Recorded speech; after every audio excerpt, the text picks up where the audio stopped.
இன்னைக்கு நான் முருங்கைக்கீரை வாங்கிட்டு வந்திருக்கேன். பாத்தீங்களா எவ்வளவு வாங்கிட்டு வந்திருக்கேன். என்னடா இவ்வளவு வாங்கிட்டு வந்திருக்கேன் யோசிக்கிறீங்க. வாங்க சொல்றேன்.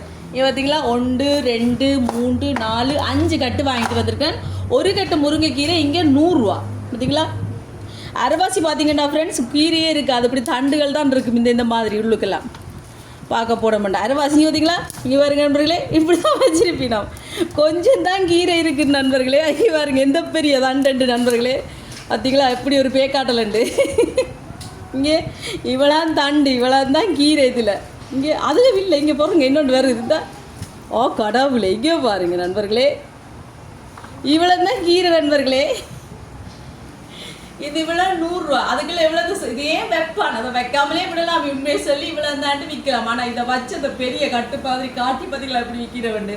இது நான் முருங்கைக்கீரை பொடி செய்யறதுக்காக தான் வாங்கினான். இது வந்து அந்த துளிர் கீரையெல்லாம் செய்யணும். இந்த பாருங்க இந்த மாதிரி அதுக்காக தான் வாங்கிட்டு வந்தேன். வெயிலில் காய வைக்கக்கூடாது, நிழலில் காய வச்சு போட்டு அதுக்கு பிறகு இதை நாங்கள் பவுடர் பண்ணி ஒரு போத்தலில் போட்டு வச்சுட்டா காலையில் கொஞ்சமாக சுடு தண்ணியில் கொஞ்சம் பவுடரை போட்டு கலந்து குடிச்சோம்னா உடம்புக்கு அப்படி ஒரு ஆரோக்கியம். கண்டிப்பாக நீங்களும் கிடைச்சதுன்னா வாங்கி இப்படி செஞ்சு பாருங்கள். ஊரில் தான் வீட்டுக்கு வீடு மரங்கள் எல்லாம் இருக்குது, நீங்கள் கண்டிப்பாக செய்யலாம். இங்கே பார்த்தீங்கன்னா இல்லை காசு கொடுத்தா வாங்கணும். 1 100 ரூபா. அதுலேயும் பாருங்கள் எத்தனை பேக்காட்டல் பார்த்தீங்களா. இவ்வளோ கீரை இவ்வளோத்தையும் தண்டை வச்சு இப்படி கைக்கு பெருசு இப்படி வச்சா இப்படி பெருசு மொத்தமாக இருக்குங்க. பாருங்க இப்படி அதுவே இதை எடுத்தா இங்கே பாருங்க நண்பர்களே, இதான் பேக்காட்டல். ஓகே ஃப்ரெண்ட்ஸ், வீடியோ பிடிச்சிருந்தா சப்ஸ்கிரைப் பண்ணுங்க. பை கிட்டா.